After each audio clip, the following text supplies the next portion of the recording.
Hello, everyone. Welcome Hello. to the Diversity is Lit book club discussion. Our book of the month pick for December, aka in December, where we read an indie book, is Wolves of Duty by Charlotte Murphy. We have been talking about this amongst each other, and we know it's going to be a very juicy, interesting discussion. So we hope you will join us. If you're here right now, say hi. If you're watching the replay, feel free to answer the questions along with us and join in the discussion, because we do look at it back and include you in the discussion too. So if you don't know me, my name is Holly. I'm the host of the book club. I'm also a kidlit writer. This is our first spiciest book that we've read. So, and it's like there are much more spicier books, but definitely the spiciest that we've read. I will give my disclaimer that we will be going into spoiler territory. So if you haven't read the book and you want to read it, go ahead and read it, and then come back to this discussion and join us. But if you're okay with spoilers, that's fine. And then I'm going to give our content warnings, which I realized when I gave my content warnings from the reviews, they said privilege, betrayal, and violence. But the author had her content warning. Alicia's face. Which it's hard when you haven't read it and all you can go on is what people say. But the author put emotional and physical abuse, questionable consent, violence, and sexual acts, which we will also go into.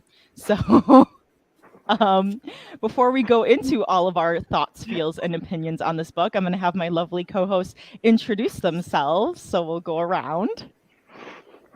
Hi, everybody. I'm Teresa Beasley. I'm a thriller author currently working on a historical paranormal thriller. And I am so excited to talk about this book. Yay. Hi, everybody. I'm Heather Venkat, Holly's twin sister, and I am a kidlit writer, mostly fantasy and contemporary. Hi, everybody. I'm Alicia Grumley, and I'm sorry I have a little bit of laryngitis today, so I'll just do the best I can do. And if you can't understand me, I will hopefully be able to repeat, get some cough drops, all of that. I am a poet. I am a YA fantasy fiction. I do a little bit of nonfiction advocacy stuff too. And I'm working on a nonfiction guided journal right now. That's kind of one of my big projects for the year. And I am also looking forward to this discussion. And hi, I'm Vanessa. Go by Vanessa Marie Books on all my platforms. I am a YA fantasy, paranormal, and horror writer with several different projects in the works, including an anthology. You'll hear more about that in a bit soon. And yeah, I'm excited to be here. Yay. Thank you. And everyone is linked down below, so please give them a follow because they're all lovely people. So first, your overall thoughts on the book, what you rated the book on Goodreads, etc. Who wants to go first?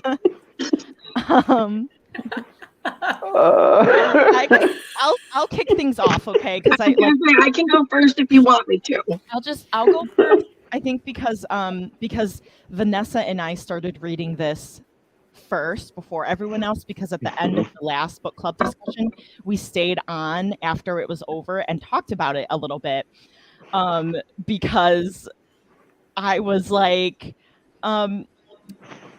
struggling a little bit to read the beginning because there was a lot of telling and not a lot of showing. So I was and of course there's the world building that is kind of always at the beginning, but it just was a lot. Like I was being told to hate I'm Kaya. tired. I was like being told to hate him, and like with no reason why. And so I was like, well, he seems kind of sweet. Like, why is like Saber and Aspen being so mean to him?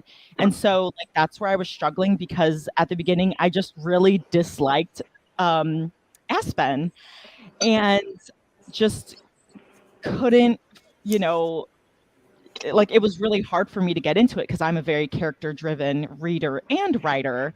So if there's, I don't even necessarily need the main character like to be relatable to me, but at least someone in the cast. But there was like no one that I felt like, you know, I was, you know, it like attached to, and everyone was just getting me angry. So I had written so many notes at the beginning, just of like, why is this happening? Why is this person doing it? Like, I was calling Aspen like selfish, spoiled, problematic, entitled, mean, like literally, I said all of those words, and I'm like, I should not feel the way about the main character. And I'll like, I'm gonna be saying too much. So I can't like. I can keep going and going. I know we'll get into it, but it was just hard because I was like, I can see that she's starting from a very, very low point in what will eventually be an arc, but because I can see her starting to like, she was so attached to her duty, but I could see her start to question it because of all these things happening around her, and starting to like be more independent. But it took so long for her to get there. And once she started to make that change, like there was a switch that flipped for me, where, you know, it's not like I like loved her, but I was more like understanding of her and like really interested in seeing her journey. And I just genuinely wanted to know what was going to happen. So it was really interesting because there wasn't a point, even when I was just so angry at the beginning, that I wanted to stop reading, because I was like, I just need to know what's going to happen. Like she did set up this really like kind of juicy plot where I was like, what is going on here? I have to see this till the end. But then I got really into the plot, and like just all of the juicy, like the betrayal and just everything that happened, and all of the plot twists that I didn't expect at the end, that I ended up really liking it. Then Vanessa brought up some problematic points that made me kind of have a change of heart, where so I'm just very conflicted, not sure what I'm going to rate it. Probably when I finished it, I would have rated it a 4, because there are very polarizing things and it was so rough at the beginning. Probably a 3 or maybe a 3.5. I think that's where I would settle right now, is a 3.5. But because I'm interested in reading more, I would maybe round up. But it's still just like a very hard book for me to rate. And it's hard just because I'm very conflicted, because there were such highs and such lows. So that segues into a sentence I wrote. I have conflicted feelings about this book, LOL. So, I mean, conflicted is right, because, so that's a good segue into my thoughts. I also haven't rated this book yet, because I don't know what to rate it. I feel like I need to let it sit. I will say that it did take me up until like, last night to finish the book. I read it slowly, and so part of me was wondering, is that because of some of the issues that, it was just taking me some time to get through it. I did feel like, I also wrote in the beginning, lots of telling. I think there is a very rich world here, but I felt like there were a lot of characters and names that were introduced very early on, and it was a little bit too much early on, I would say. It's kind of hard to do that though with a fantasy world, and especially one with a lot of characters. But I did feel like overall, Charlotte Murphy did a very good job. There were some craft issues, and I did feel like some scenes and things were like dragged out way too much. Like there were some places that were just slow, and I think that's where I kind of got stagnant. But I was genuinely interested in, knowing what was going to happen to the characters, and so I did enjoy it. I just kind of wasn't quite sure, like, all of my feelings, putting them together to culminate into like a rating. It's hard for me to do that at this point, but yeah, those were my thoughts overall on the book.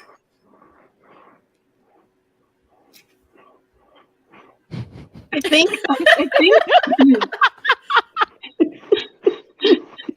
okay, I'll jump in, and then Teresa and Vanessa. I suspect we're going to end with Vanessa on this. I suspect. Yeah. I'll jump in. So if this was not a book club book, I would not have finished it. I did not like it enough at the beginning.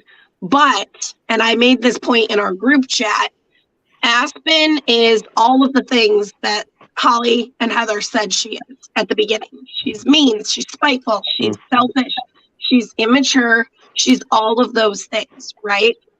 And I made this argument, and I'm going to make it now, that was a well done tactic by Charlotte Murphy. That she did a good job of making this very unlikable character. She brought this unlikable character to the forefront, and like I don't think she's supposed to be liked at the beginning. There's nothing about her that is likable, and I think that's the whole point of her arc, is that she gets this little bit of a self-redemption arc, because I don't think she even likes herself at the beginning, but she doesn't realize that because of how she's been treated and what she believes her role to be in their society, right? So when she starts realizing she doesn't like herself, that's when I think we kind of get that little bit of a tipping point. And I did say she did a good job, but that is risky. That is so risky because I am also character driven. And if it had gone much further with her acting the way she was acting, I would have stopped reading it because of the fact that I just didn't like her. I didn't like her. I didn't relate to her. I thought she was awful. And I mean, she's not great, right? Like, she's really not. But I think Murphy did a really good job of doing exactly what she wanted us to do there. I don't think she meant for Aspen to be liked at the beginning. And I think she did a really, really solid job of expressing that on the page. And I read this e-reader version, so I don't have a physical copy of it. So I think it was risky. Ooh, was that risky? Because like I said, I would have quit before that point where kind of like the tipping point is, before the plot picks up a little bit, before we start seeing some of these questioning things. But I think the commentary that, like a woman is allowed to have her own opinions was portrayed well, because we get this character who doesn't have her own opinions, doesn't think for herself, and we're all strong, independent women on the screen. Like, we have to acknowledge that part of that reason that we don't relate to Aspen is because we are not like that.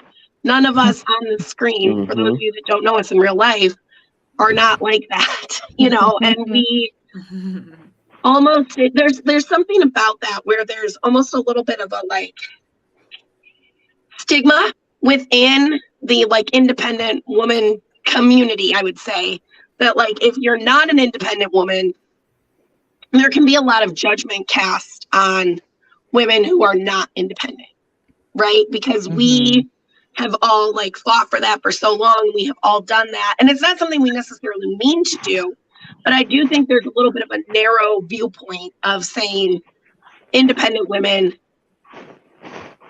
are independent and we have a little bit of a not intentional, but I do feel like there's sometimes like a little bit of nose in the airness about women who don't want their independence or don't know that they want their independence or some of that.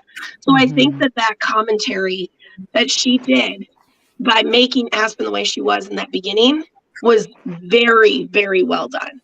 And I think that like she was making some points about like, I suspect Charlotte Murphy is probably also an independent woman, right? Because that was probably a hard character for her to craft in terms of creating this subservient, no opinions, no like anything other than this is my duty. Like, because Aspen's almost a very flat character at the beginning. Like we almost don't see potential for an arc, which is another reason why this was so risky, because giving a main character a flat line can be really just like risky. Like you risk losing the audience. I think you risk losing like all of that. And I think it's also risky because we were tipped so far into unlikability that we had a long way to come back. And I don't know that I would say I like her more by the end of it, but I definitely respect her. And that's where I'm at. So also conflicted, but I will probably at least try and read the sequel because I want to see if that beginning is better in the sequel, because now at this point we're like well into the action. There's enough else going on. But if for me it feels slow again, then I'll probably not read the sequel as well. Yeah, good points. Nathan's here. Cool. Hello. And Charlotte is here. Damn right I am. Independent. Hello. Hi. Thanks for coming. I'm wondering, because we got a snippet of a different character's point of view in the last chapter, if the sequel is going to have more than one POV. I think that was the hint, and I'm excited about that. Teresa, I don't know if we can confirm that. Right? Have you started the sequel? Do you have a release date? Teresa, do you want to go? Yes, I'll go. For me, like you guys said, the telling instead of the showing at the beginning, I did not like Aspen. And to tell you the truth, even by the end of the book, I still don't really care for Aspen. Me going into it, once I got close to the second act of the book, I was more so in trying to dissect the family dynamics. Because reading that first part, I felt that there was something going on with the two families that was going to be more intriguing than all of her, being, this person that has to do, she's the chosen one that has to do this.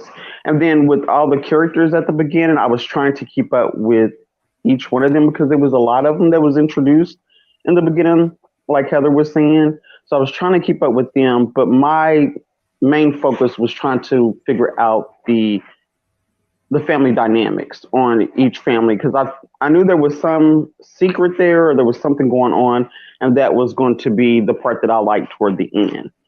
So I wasn't really intrigued fully in the story until I got to the last act. There was choices that Aspen made that I didn't care for. I didn't care for the men in the story, except I think his name is Caius.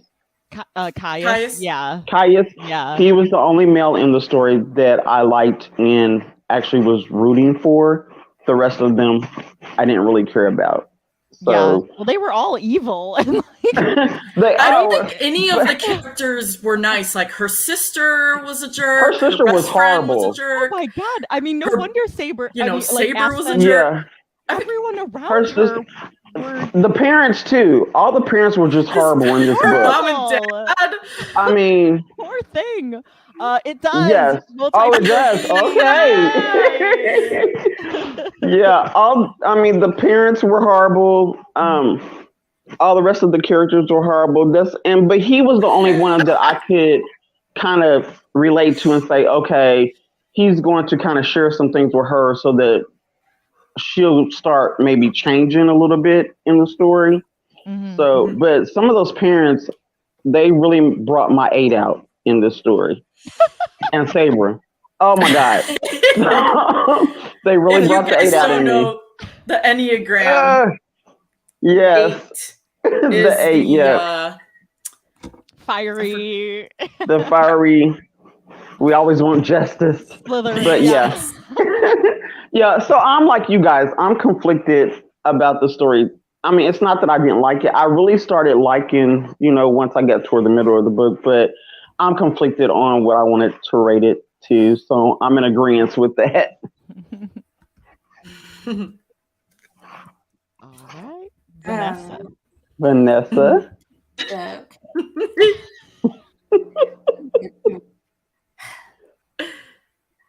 I've been thinking a lot about my words and how I want to say this because I don't want to be mean. But I did not like this at all. It was not for me. If it wasn't a book club book, I would have DNF'd after chapter 2. A lot of the issues that you guys have brought up, completely 100% agree with. I do disagree with Alicia a little bit in the fact that I do agree that it is a risky choice, but I don't necessarily think it was the right choice to make doing it this way. And I say that because most of us, like we said here, if it wasn't for the book club, would have DNF'd this book. We wouldn't have gotten to the end and gotten to see how things have changed for Aspen. And I think that is what's going to happen with a lot of readers, is that they're going to hate Aspen so much that they just don't continue on.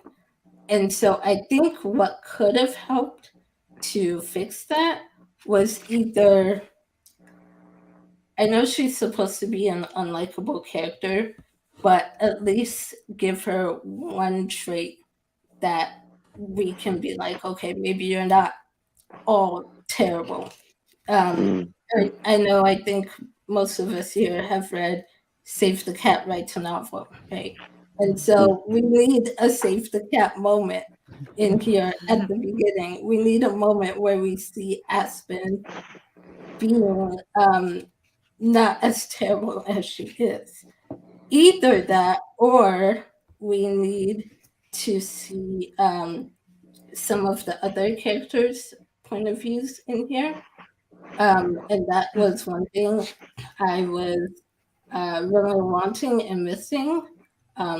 Nice to know the second book has it, but I think that could have been the other thing that really helped, would have been to see some of the other characters' point of views, because they were really interesting. And even the last chapter with Saber, from his point of view, I was like, see, if we had this type of thing from the beginning throughout the book, it would have been 10 times better, because just from that short 2 pages of his point of view, we see a lot of complexity and depth to his character.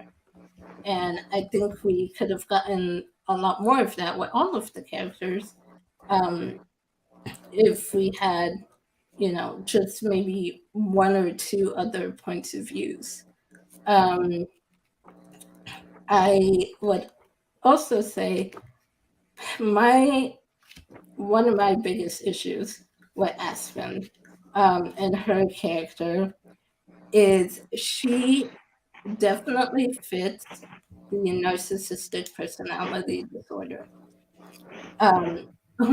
Going back and looking at the criteria for narcissistic personality disorder, I'd say she hits about 7 or 8 out of the 9 criteria, which explains why I hated her so much, especially in the beginning. And while I do acknowledge that she gains some self-awareness towards the end, I don't think she has made a big enough change for me to care about her character. And I still would have wanted to see other characters. Now, some of the things that I did like. It looks like sorry, Vanessa. It looks like there's a couple. Yeah. It looks like Alicia had something to say.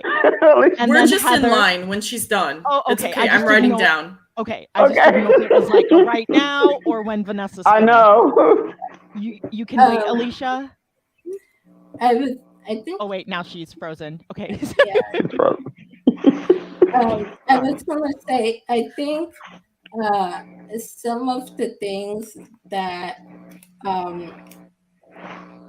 I did like were, towards the end, a couple scenes in the middle, but mostly towards the end when things start picking up and we start finding out the secrets and reveals, and especially the family drama that goes on in here. I was messaging Holly when I got to the part where she finds out about her mom's affair, and I was like,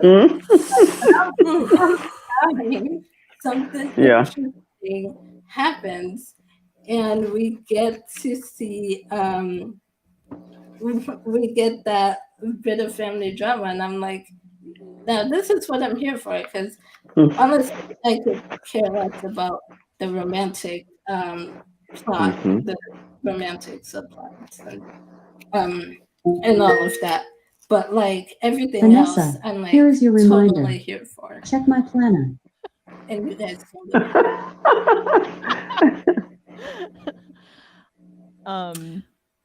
So do you want to say your thing and then I'll pop this comment up? Yeah, so on the point about Aspen having likable qualities, I had taken some notes down, and I think what the author can say whether or not this was the intent.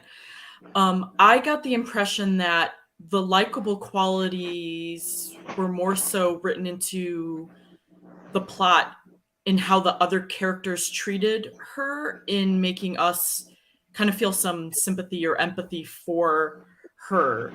So because I had written down on page 61, she wrote, "My mother loved me. I knew she did, but I often questioned whether she loved what I was more than who I was." And then a little further down, it says, my mother placed her hands on my shoulders, and I flinched at her icy touch. "You will be perfect tonight, Aspen. Do you understand?" And it's like, so to me, and there were little snippets of that throughout the book where I felt like Aspen wasn't inherently likable, but we were meant to feel a little bad for her, because it's like, yeah, she has this duty, so yeah, this kind of sucks. Like, her parents are kind of just taking advantage of her, and she can't really trust anyone. She feels like everyone is keeping secrets from her, even her best friend. She didn't know that Tala, I think, was like with Sire, and then they got banished by Goliath. So then she was like kind of she was getting like cut off from, her friends. She was cut off from the cook. So like, I think it was more so that was meant to be the way that we could maybe like her in a way. But I can say that, like, I definitely am not like, oh my gosh, I love Aspen. I guess I understood why she was, what did I wrote? Like, she's full of herself, and, she's like, well, why doesn't he want me? I am the whatever her The thing was. female, yeah. The female. Yeah. The female, and then she's like the prized possession. But then I was conflicted because at other times then she felt like, is that all you think I am, just a prize? And I'm like, but that's what you want too. Like, you want to be like, I guess part of it is, you kind of feel bad because she grew up like always feeling like she was the special one, that like that's kind of just how she's gonna feel. And maybe there was this push and pull of her being like, well, wait a minute, I want more than just that. But then she still would kind of feel upset when people didn't treat her like the way that she felt like she wanted to be treated. So I feel like it was a very complex like character. She's just a very complex. The whole novel is complex. There's a lot of stuff woven in.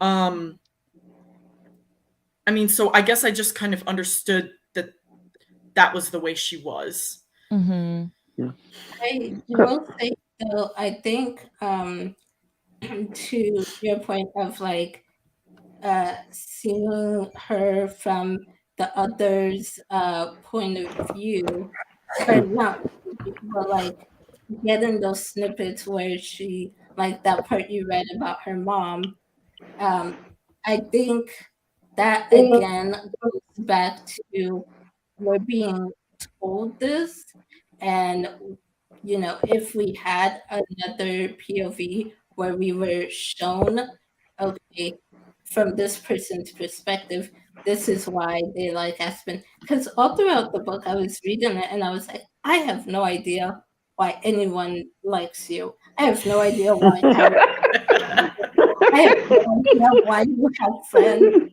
Why they put up with you. Like, there's nothing I really saw to make me say, okay, this is what they see in her. This is why, they gravitate towards her, or people like her. Yeah, I think because like one of the things I just saw right here that I wrote down was like Aspen talking about Rogue, like her sister, like was this nosy bitch threatening me? And so it was like she was being attacked on all sides by her family, but then she was kind of being maybe she was being that was her protective mechanism, but then we weren't seeing her being hurt by it. We were seeing her defend herself in like anger and that sort of thing. Bonnie, I'm gonna get to your question, but Charlotte had just responded saying not full-blown sympathy or to like her because she is unlikable, LOL, but definitely to understand the actions that have caused her to be this way, which definitely makes sense. I do want to get to Bonnie's comments really quick, and then Alicia will get to your comment. So what's the target market reader for this book? So it's a YA paranormal fan. YA. And I would say new adult. New adult? She's turning I would 20. say doing that. Okay, new adult. She turns 20 in the book. Okay. And also there's some more mature scenes than you would typically. Although that's been in like there's been Sarah more J. Maas books that are considered YA, but yes, but SJM should not be YA. So new adult paranormal.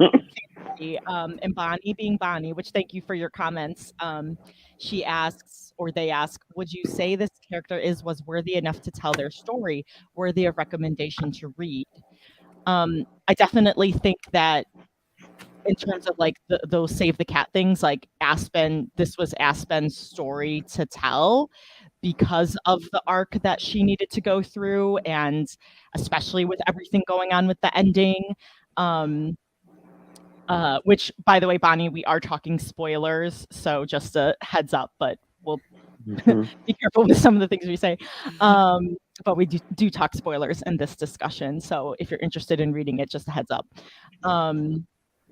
And the worthy of the recommendation to read, we were saying at the beginning that we were just conflicted because there was just a lot of like telling where it was just hard for us to really understand like where Aspen was coming from and like find that bond with her. I don't know if you've been here this whole time, but then towards the end, like the plot kind of picked up and you know, she kind of grew in her arc. But we're all kind of a mixed bag with it, where I do want to read more and see what's going to happen. Yeah. So. Yeah. It's like a book that you have to go into yourself and without everybody else's opinion. You just need to read it for yourself and then make your own opinions of it. Mm-hmm. Yeah. Alicia? So you guys are talking about how like she was being poisoned and she's the victim and all of that. Yes? Yes. Okay. Yeah. Okay. Can we just, in total Alicia fashion, page 72? I'm like, is this girl being poisoned? Is she being poisoned on page 72? And then later on page 259, I was like, I knew it. I knew her mother was poisoning her. I knew it. I knew it from the second I saw it. That tea. That tea. Was that to have her? I forget. Was that to have her like obey or to have her like forget things? It was to have her like mask Caius's like pheromones. Okay. Yeah, because they're mated. They're mates. Yeah, it was supposed to keep her away from him. Regardless, she was being poisoned, and I knew it. And the other point with that, with her mom, you is always catch those things. She refers to her mom by her mom's first name, Ianthe, more than she refers to her as mother. And I thought that was a very interesting dynamic, right? Because that is like she makes it clear that she's being abused by her mom, right? And not that means she's not a narcissist, to Vanessa's point, but she's being abused. And we cannot judge victim mentality after emotional abuse, right? There's a reason that emotional abuse is one of the triggers or content warnings for the story. And she does refer to her mom by her first name, like in her head. And that's a tactic to give distance, right? Like moms aren't supposed to act like this. Moms aren't supposed to do this. And she even like alludes to that a little bit when she goes to Caius's house at one point, and she's like, her mom had hit her. And Caius's mom said something like, Ianthe, that like she like swears like she knows. And like, so there's a problem there for people in that it's a like complicit, right? Like if you know somebody's being abused, what is your responsibility to those people, right? And I think there's also an added element of this is a society where the alpha family is ruling, so you don't necessarily get to say anything. And Caius's family is like upper echelon, but lowest rung of upper echelon at this point. So even Caius's mom can't necessarily be like come and stay here, you'll be safe, it's okay, you know, like so because she has that duty as well to like protect her family and like keep them safe, because I mean it's clear that Saber's dad is not a good man, and it's clear that he will do anything that he wants to do, right? And so there's a level of safety there. So I think it was very interesting look at this complexity of relationships with people. I was gonna ask you about that, Alicia, your thoughts about her using her mom's name, Ianthe, versus when she uses mother. Because I know when we did the Black Panther Wakanda Forever discussion, you pointed out with Siri how, you know, when the queen has the headdress on, she's the queen, and without it, she's mom. And I was trying to look for something similar to that in here, but what threw me off is like she will use her mother's name at one point, and then 2 sentences later say mother.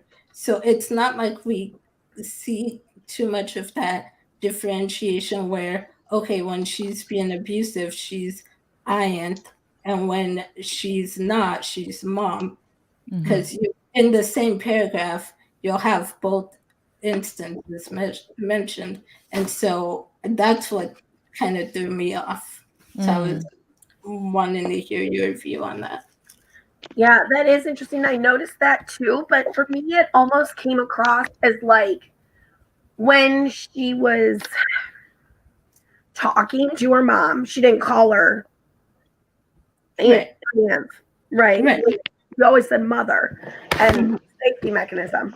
But also, it was almost like if she was like thinking about her dad in contingency with her mom, that she was able to call her mother because she did for so much of the story have a good relationship with her dad. And it was like only like I don't know if she knows that or suspected that her dad was involved in like the tea poisoning or anything like that. But that idea that she was starting to come to that conclusion in her head, at least. Like I am, and then but like it was never mom, it was mother. It was always mother, and that I feel like is a distancing mechanism too. Yeah. I like this that Charlotte said duty is narrow in its POVs because Aspen is narrow in her understanding of the world and her place in it. And I think that's a good point. It's like as much as I didn't feel like it needed another point of view because there were so many secrets that those other characters were hiding themselves. Aspen, sleeping with Rogue, and Caius knowing that he was the alpha and like Goliath's son. Oh, you mean Saber? Saber. Yeah, sorry. Saber. I called that. Oh, I was so mad. Girl, you call everything. I did not know, but so it's like they would have had to be very unreliable narrators to keep all of these things while having their point of view. So I feel like it was kind of necessary because we were only finding out the information just like when Aspen was finding out, which made it that much more of those punches and the plot twists. So I do feel like that was important. She also said reasons are given to like her because technically no one does. Pawn to her mother, vessel to Saber, forced proximity, friendship with Tala. Yeah. And she loving all your points, by the way, helpful for my super edits. Wonderful.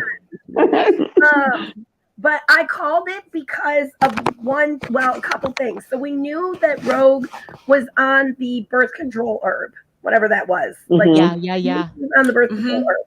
And she always was undermining Aspen. I always knew I got the sense that she was undermining Aspen. But what confirmed it for me was on page 220 when Rogue reacts way too much for Saber being like hurt or like whatever was happening there. It was something in relation to how Rogue reacted to Saber.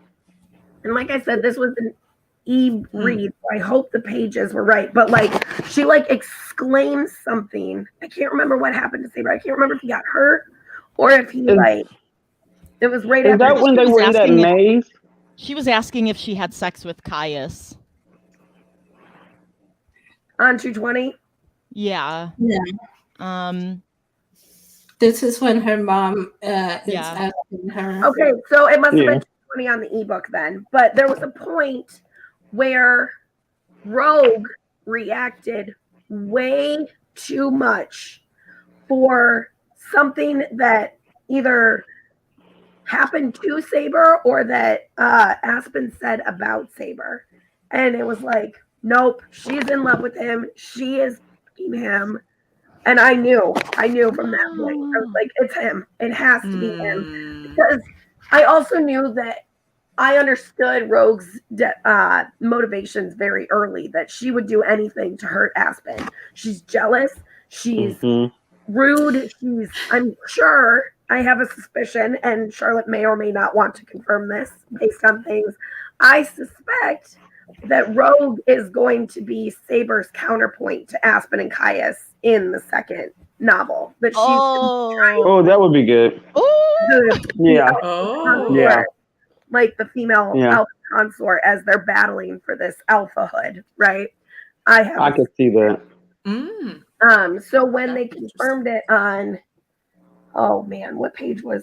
Well, they confirmed it like later, like 100 pages later, that Rogue was sleeping with Saber, and I was like, I knew it because I knew there was nothing she wouldn't do to hurt Aspen because she was always jealous. She was always like treated as less than.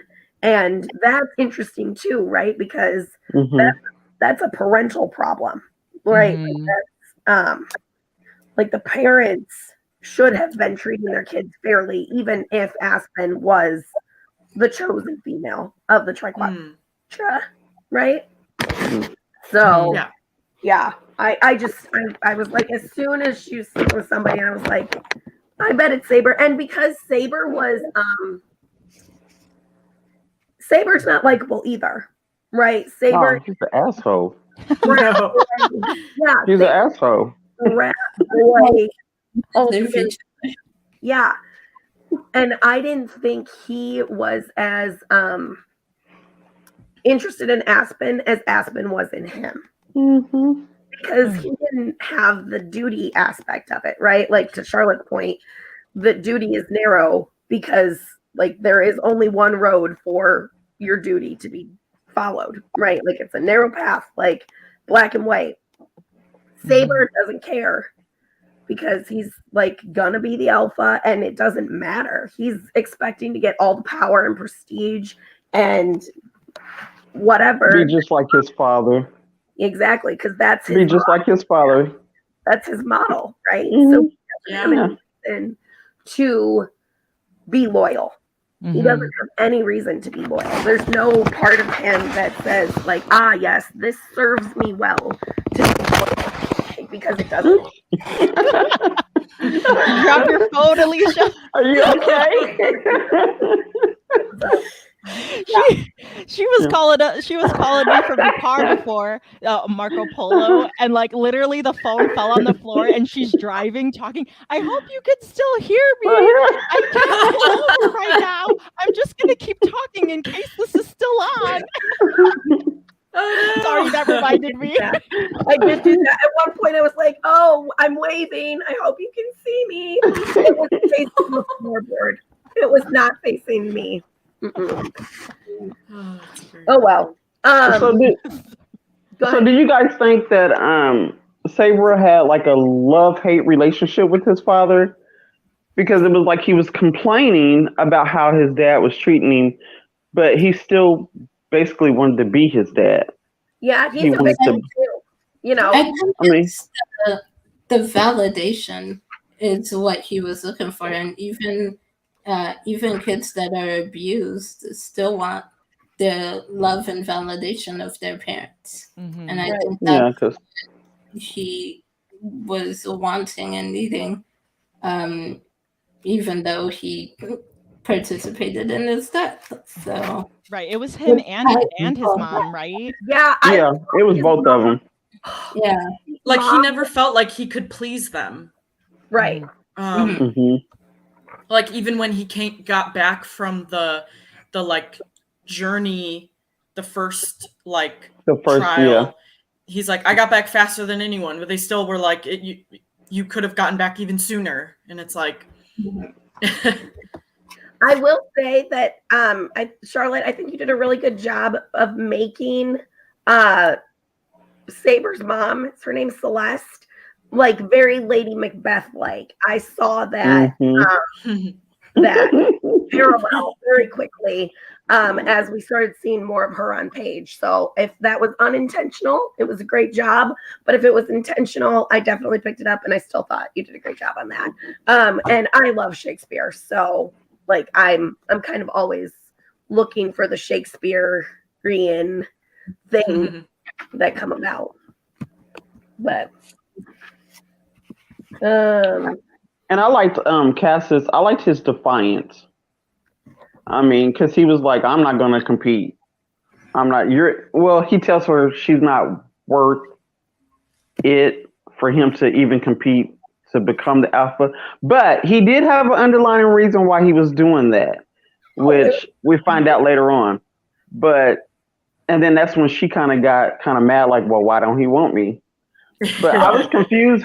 I was confused with her because it was like sometimes it seemed like she wanted to be the chosen one, and then sometimes she was like she didn't want to be the chosen one. She wished her sister was the chosen one. Right. So she kind of confused me on that. I'm like, well, do you want to be the chosen one or do you not? Are you going to do the stuff you need to do, or are you not going to do it? That's an that's an A problem.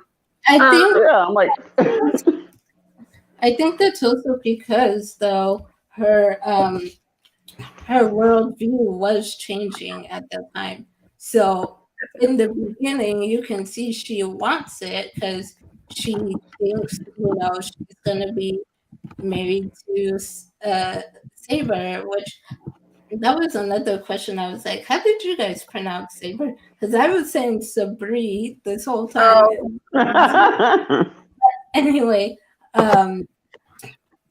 yeah, so in the beginning she was very much about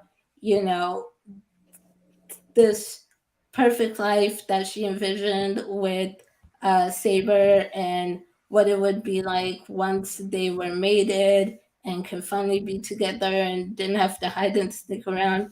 But then as she started seeing more and more cracks in her world and started seeing like, okay, there's something going on. The people that are close to me, that I trust, are hiding stuff from me. And she starts seeing Caius in a different light. That's when her wanting to be the chosen one or whatever starts to change, and she's like, well, now I don't know if I do want this, because now I'm like, I'm seeing Saber in a different light and I don't think I want him anymore, and I'm seeing Caius in a new light and now I feel like I want him, and all these conflicting stuff that's going on, I think is what made her go, with that whole I do but I don't. Yeah. Alicia, did you have a point? Yeah, I was just gonna say I think we should also include infidelity as a content warning, because that is kind of a big thing, right? Like, I mean, she sees that in a lot of her interpersonal relationships. She's experiences infidelity with Saber, but she also experiences it between her parents. And so I would consider infidelity to be also a content warning.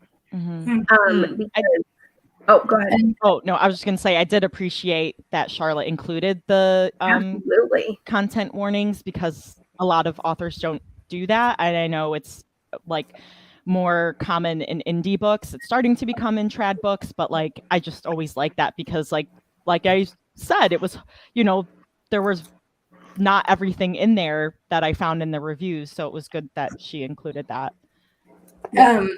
It's speaking of which, can we talk about the big content warning that I thought? Yeah, I knew we were Yes. Let's into it. Let's go. What are you talking about? What could we Whatever could you mean? It's just because we were talking about this before our discussion. Yeah. So I got to chapter 30 and I read that part with the whole mating ritual and everything they go through, and I was like, this is clearly a rape scene. Why is rape or sexual assault not listed and as a trigger warning, and instead we get questionable consent? Yes, to me there was nothing questionable about that. I can see from this world's point of view, of Aspen's world, why it might seem questionable, because she felt like she had a duty she had to go through with, and she did go through with it. But at the same time, I'm like, that's coercion. That's still That's not consent, that's forced. And so I thought that needed to be a clear warning in here, especially since it is an on-page rape scene. There's an off-page rape scene where, Caius mentioned Goliath had raped his mother. That's why he's Goliath's son. But for this one, there's clearly an on-page scene that I thought should have been in the content warnings, especially because as I brought it up to the girls in the group in our Facebook chat, there is a misconception of like, well, you can't really rape your spouse or your partner if you're in a relationship with someone. It's like kind of almost seen as like expected, or like they're entitled or owed sex, which no, you never are.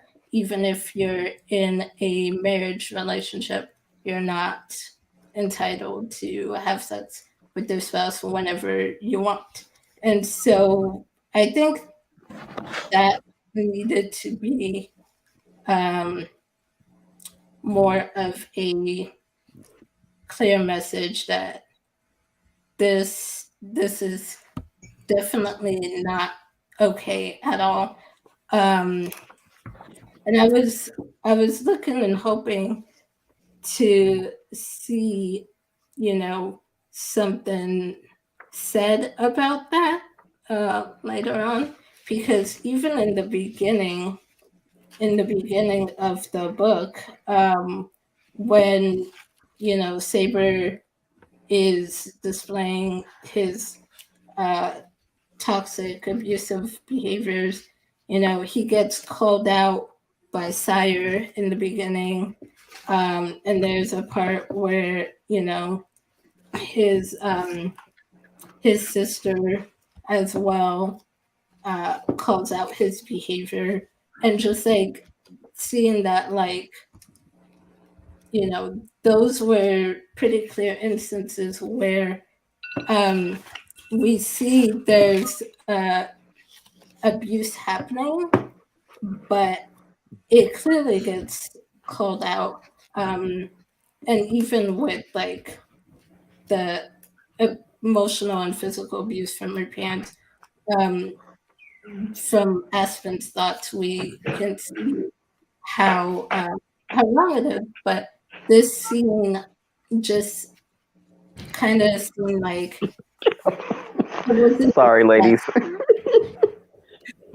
It wasn't really discussed why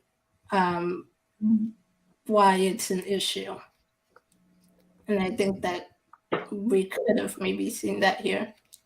Hopefully, maybe we'll see it in the second book. I don't know. I could see it wouldn't be discussed as an issue because even though it is part of the mating ritual, they do have a semblance of privacy, right? And so no one else knows what was happening there. And so like all the other people who called him out on those things weren't there to see it, weren't there to call him out. And I'm not disagreeing with your points that you're making at all, Vanessa. I'm saying I see why it wasn't brought up, because I think there was probably a sense of shame to her that she had to then say out loud, like, I didn't want that. I don't want to be with my husband. I don't want to be with the alpha. I want to be with my mate, who is Caius, but we're just not talking about that. Right. Yeah, I did not see that coming. Oh, I did. I called that from like. I did. Yeah. You did? Yeah, I did. Yeah. Like Caius was her mate. Yeah. Yeah, like, I kind of figured that. Yeah. I didn't know that. Yeah. But did you call? Okay, so I'm like, okay, she slept with Caius, then with Saber. Like, did you call her? No, I said she was gonna have Caius's baby, and then when she had twins, I was like, whoa. Well, I thought same at first. I thought it was definitely going to be Caius' baby, but then the moment they said it was twins, I was like, one's for Saber, one's for Caius. Yep. I called it Yep. as soon That as was she slept with them genius. both. I was like, she's gonna have Yep. one each. Yep. Oh yeah, called twins, and that they're one of each 50 pages out. Oh my God. I never. Everything's like a mic drop for me. Like, I'm like, what? I read and like that. Well, and then it was whoever was born first, and she's like, oh, I didn't see. And Lady Jana, the shaman, which I would want. I hope that there's more about the shamans too. That too. Well, what in this- I'm interested in hearing more about is the not the ferals, the addicted, like, because they were saying that they can only kind of get reversed from their kind of feral the wolf form by a shaman. Oh yeah, So that's I'm right. wondering if Oh, that's right. That's because right. he was using, I think Olrin was the name. He was using one of the addicteds to like just kind of, I don't know. Kind of get I rid have of. no idea what's going to happen in the sequel because there's so many other things. It's like, are Tala and Sire going to come back? Are we going to see them back? Is the cook's son Jacob or Jake? Like, are we going to see him? Is he going to come back? I definitely think the shaman is going to show up. Like, again, she was like, you have to make a choice. Like, you know, she's kind of like her fairy godmother in a way. Yeah. But I was just gonna say, I think we should go back to the marital ring. Yeah. I don't think we gave that enough. Yeah, I mean, because it is a big scene and there's a lot going on, and to Vanessa's points, like, yeah, marital rape is a thing that exists and it happens, and I think it was does not. Oh, sorry. What? Go ahead. Oh, sorry. I was just saying, I was thinking it was interesting because I didn't realize it. And then when Vanessa brought it up, I'm like, I thought I didn't hear her say no or push him away. Like, I was like, what? Like, I didn't see that. Right. And so there's like just a couple lines, right? He's like, I'm begging him to see that I don't want this. And like, she's like, tear. And then how that chapter ends with like, as like, I lose the last of my dignity. Like, those things all make it. But it goes back to when you have a choice that doesn't feel like a choice, is it really a choice? Right? Like, because there's always a choice, and she chose to do her duty.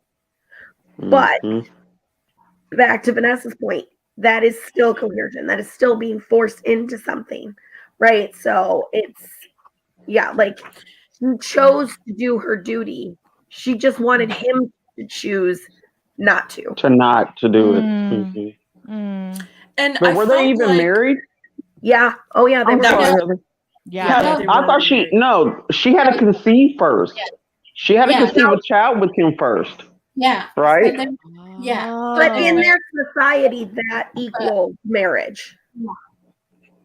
Yeah. Like, that's true. That's true. It's like that mating ritual is more important than the marriage. Yeah. Right. Doing the marriage part. Okay.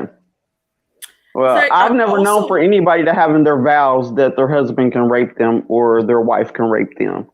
So. Well, right, and that's why it's such a big deal, because it happens, but it's not talked about. Yeah. So I see why, Vanessa, you brought that up, because when I read that, I was like, well, she didn't agree in her vows to be raped, and I know I didn't say it in mine.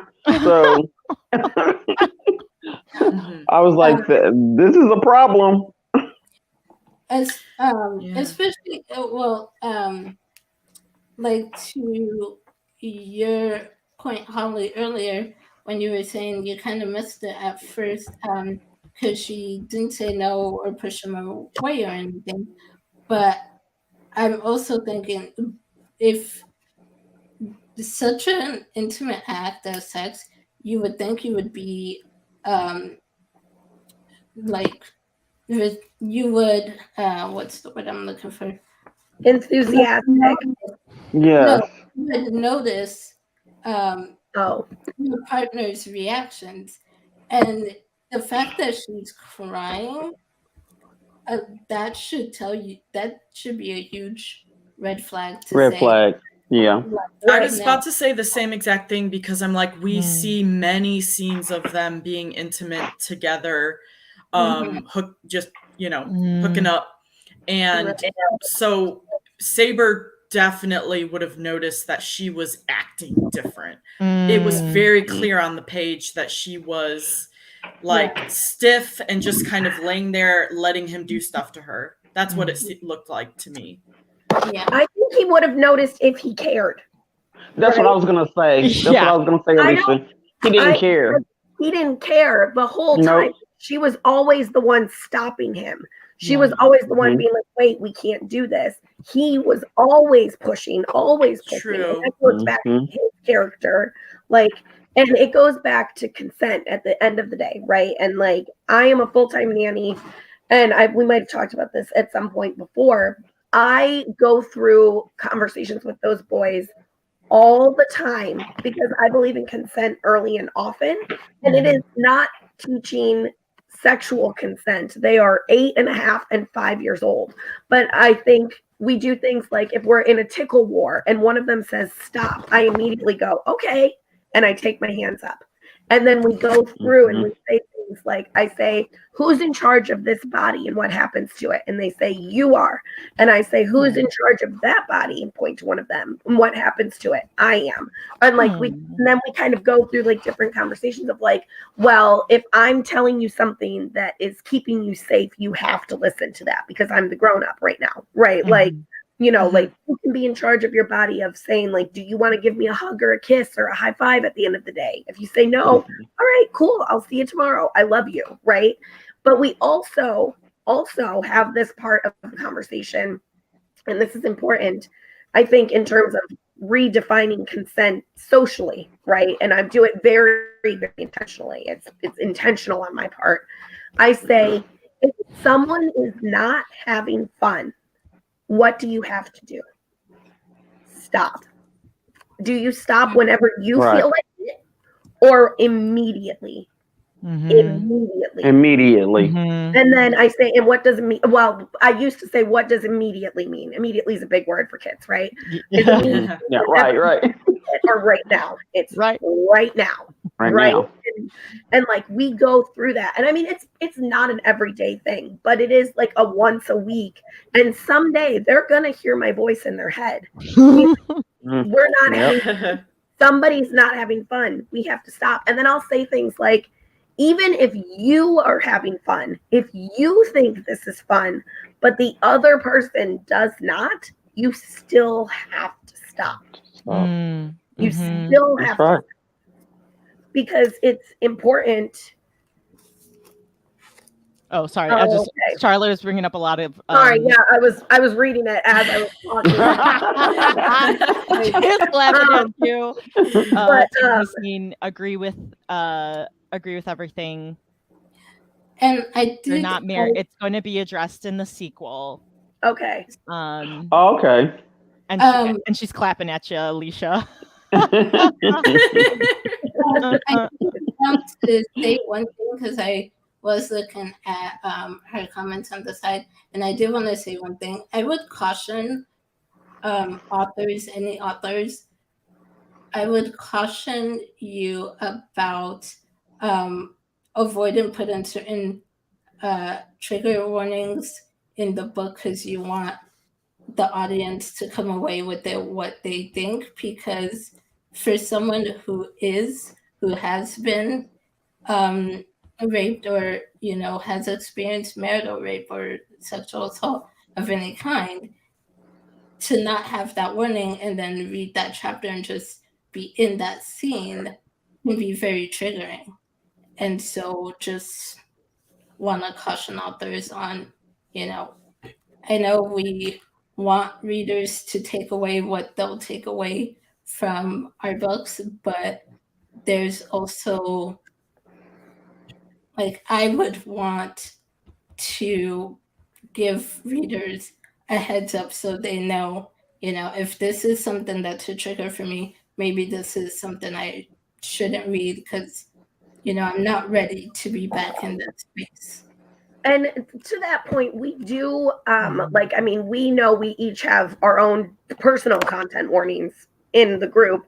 And one of mine, because I'm a nanny, is like child abuse, right? So if somebody has read something earlier in the page, or in the books than I have read, I will ask the girls, like, hey, or the ladies, have you seen this? Is it on page? Like, what do I need to prepare myself for? But I think it's almost helpful to say, like, sexual assault, but then also questionable consent, because there's that, like, throughout, and rape. So maybe just adding it in if you feel like that's something that the story could use, Charlotte, next time for the sequel. Mm-hmm. Yeah, it's a good point. I do have to wrap up pretty quickly. Is there anything else we wanted to touch on before I have to leave, or anything else you wanted to hear my opinion about? Because I know you guys like that.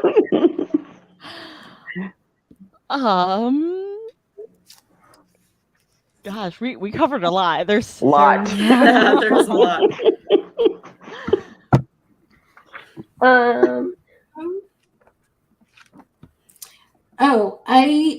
I remember I was asking in the group because I saw Charlotte's TikTok about this being inspired, a Caribbean inspired fantasy romance, and I was wondering if you guys had felt that Caribbean Jamaican inspiration before, because I honestly, I was confused when I saw that, because I was not thinking of this place, this setting, as like kind of the Caribbean, especially like towards the end. I think there was a part where they mentioned a thick layer of snow falling, and I'm like,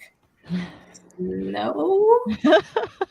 Because of the forest setting, I didn't realize that at all. I didn't. Yeah. I didn't either. Yeah, I would agree with that. I didn't realize any like terms to make me think that either, or like names or anything. So I'd be curious. But the food, I think, is maybe where it was going for, which I get with the food, yeah. But I was thinking in terms of the whole setting and the location, and I was just like, this doesn't feel like the Caribbean, but I don't know. Mm-hmm. I thought a little bit more like Nordic in terms of things, probably, if I had to specify. But a lot of that had to do with like some of the wolf names and some of the like lore there, and like I mean, we're talking like Odin and then like I did a little bit more Norse research. That's not my like main mythology that I'm familiar with, but I'm fairly familiar with it. And I was like, wait, isn't there something? And there's like she made some allusions to some of the different names, and so I felt more Nordic in setting, and also like like the forest and like going to the pub like in the forest. So for me, it felt less beachy, more forest. Especially when they went to his cave, like that cave. Yes, Caius' cave. The cave. Yeah, and especially when they did that first trial and they had to like run all this length of way, and she was like describing some of the places that they had to go and then get back. That didn't feel tropical or anything. Food culture and funeral rites. Oh, okay. Oh, okay. Oh, okay. Cool. Thanks for clarifying. It's nice that you're here. Yeah, it's helpful. Thank you for being here. Yeah, really cool. Well, is there anything else we want to say before we wrap up? I do have something I want to say. Of course I do. What a shock. But I just appreciate, Holly, that you did start having us do an in December pick, because I feel like last year's in December conversation, we also had some really great topics of conversation about. That was Macario's Scepter was last year's. And I think it's just so great that we had our eyes opened to another book, because I probably wouldn't have picked this up without the book club. And I appreciate the ways that we are able to highlight and bring other authors to the forefront, which I mean is the whole point of the club in the first place. I know that, but it's interesting, and it's especially poignant, I feel like, in December to like feel that same thing and like wrap up. So we spend all year looking at typically traditionally published stories, and then to get to in December and we get like these different indie published books, and I just really like that aspect of things. Yeah, I'm glad too. And I know like it was like years ago when I was reading a trad pub book and like hated it so much, and I DNF'd it, and it was like New York Times bestseller. There was author tubers, or there was booktubers involved in it and all this stuff, and I DNF'd it, and then I picked up Bethany Atazada's Evelyn's Number and just read through it and was like, what? I like DNF'd this trad pub book, picked up this indie book, loved it, and that's actually what got me started on opening my eyes to like indie books. So I always love supporting like indie authors. A lot of my friends are self-published authors, and yeah, so it's I want to keep trying to read as many as I can to support them. So Charlotte also says Egmantia is a continent that has varying seasons. It's not palm trees and hammocks. Yeah, that's what we thought. Okay, yeah, we're like, ooh, Caribbean, yeah. Other provinces have beaches and jungles, just not where they live during the winter. Cool. Oh, cool. Awesome. Thank you for the comments. It's been great hearing people who don't have to pretend they like it. It's been honest and refreshing and helpful. Well, we really appreciate you being open to our feedback. We know it's like we're all writers. We all write.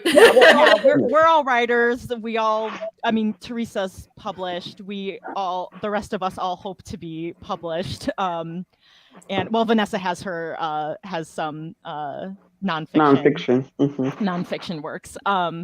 But we know that like that's what writers are. We all learn and grow, and that's why we have that we take the constructive criticism and the praise too, and use that to just keep writing and be write stronger. So we appreciate you answering our questions and being here and being open to our discussion. So thank you, Charlotte. We really enjoyed this discussion. My favorite part. Like I actually really like it when the author hops on and is like, yeah, like able to interact with us a little bit. That hasn't been since it was Midnight in Indigo. Our collection. Yeah. Midnight in Indigo, the editor came on. So Holly, I would like to say that I'm a real big supporter of indies. I buy more indie books than I do trad books.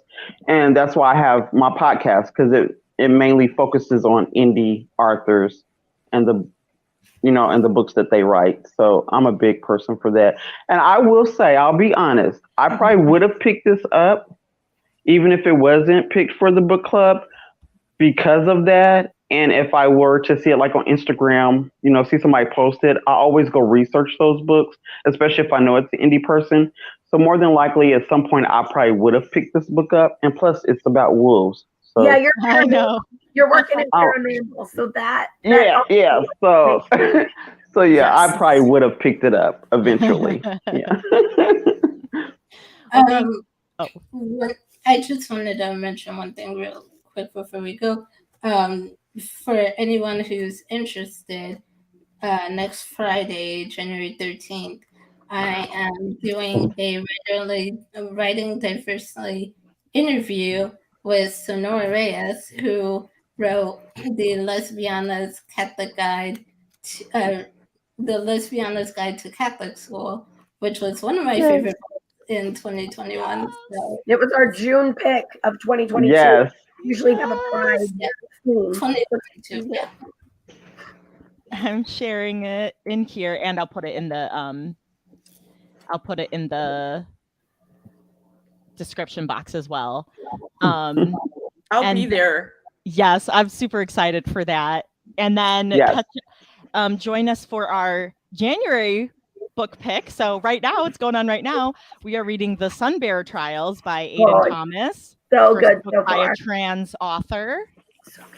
So join us for that. Okay, I'm putting Sonora.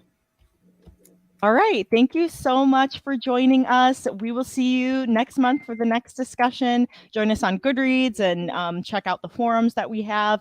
And we'll see you next time. Happy reading. Bye. Bye. Bye.